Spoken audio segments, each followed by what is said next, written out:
So, have you ever actually stopped to think about the real cost of a bargain? Look, we're diving straight into an explainer today that is going to walk you through three chilling, completely true marketplace encounters that will literally dismantle any illusion of online safety you might have. I want you to really put yourself in these exact situations as we go, because the absolutely terrifying reality we're about to unpack is that sometimes the person on the other end of that screen, well, they've been waiting for you long before you even hit post on your listing. What's really fascinating and honestly terrifying here is that we are constantly taught the same basic rules, right? Meet in public places, trust your gut, bring a friend. But what happens when a predator actively exploits those exact rules? You're gonna see how a simple, everyday search for used items suddenly turned into a literal fight for survival. Seriously, after we go through these encounters together, the whole idea of an online marketplace might never feel the same to you again. Story 1, the mansion in the woods. Let's get right into it. Okay, so picture this. It's 2018. We've got a husband on a tight budget trying to score a birthday gift for his wife. She'd been asking for a treadmill for years, and Craigslist seemed like the only viable option, right? He finds a lightly used one being sold by a guy named Terrence, but right out of the gate, we hit our first major anomaly. Terrence claimed he worked closing shifts and absolutely couldn't meet until after 10 p.m. Pressed for time, since the birthday was just days away, the buyer borrows his brother's truck and heads out. But the GPS? It doesn't take him to some standard cookie-cutter suburban neighborhood. It leads him a quarter mile down a pitch-black, winding gravel road in the middle of absolutely nowhere, finally stopping in front of this massive, old, vine-covered brick mansion. Yeah, definitely not your standard Craigslist meetup. Terrence, who's this tall, thin guy in his 30s, opens the door and leads the buyer upstairs. And this brilliantly illustrates the rising tension. The upstairs hallway was massive, containing nearly 10 separate doors. As they're walking past them in this dim lighting, the buyer happens to glance into one of the open rooms. Sitting right on the edge of a bed is another man, staring directly at the buyer with this hollow, completely dead stare. No expression whatsoever. And Terrence, he doesn't even acknowledge the guys there. They just keep walking right to the end of the hall, where the treadmill is sitting all alone. Watch how fast this goes south. At 10:15, while the buyer is testing the treadmill, there's a soft creak. Terrence is suddenly staring back down that dark hallway with a cold, demanding look. He flashes this quick, totally fake smile and says he's going downstairs to get something to help move it. He leaves. Now it's 10:20 p.m. The buyer is totally alone. Suddenly, he hears footsteps, but they aren't Terrence's. They start off soft, and then they sprint down the hallway and stop dead right outside the room's door. The buyer can actually hear heavy breathing right through the wood.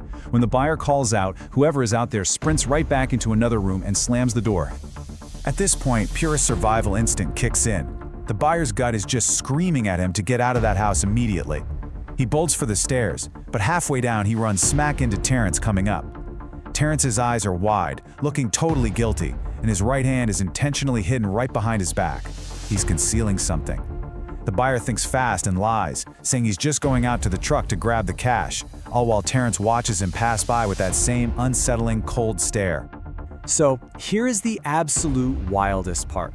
The buyer gets to his truck and realizes Terrence had already slashed his tires. He was actively trying to trap him there.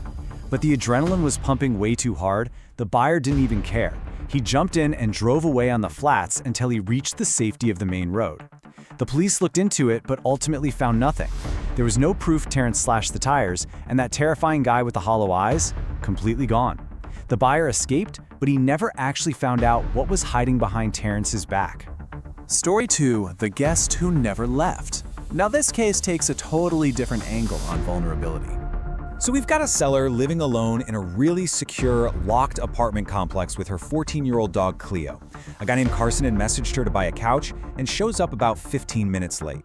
Over the phone, he'd sounded totally normal, very confident, but the person who actually walked through her door, he was skinny, dirty-looking, and completely silent. I mean, he didn't say a single word. He just stood dead center in her living room, staring blankly at the couch for 30 agonizing seconds without moving a single muscle. All of a sudden, Cleo, the 14-year-old dog who usually just slept all day, starts frantically scratching at the bedroom door. It was highly unusual behavior. So the seller excuses herself for just 20 seconds to quickly check on her dog.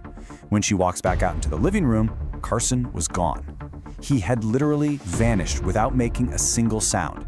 The seller just figured, he was acting weird and probably let himself out, so she locked the door and eventually went to sleep. Let's actually deconstruct how this trap worked, because it's chilling.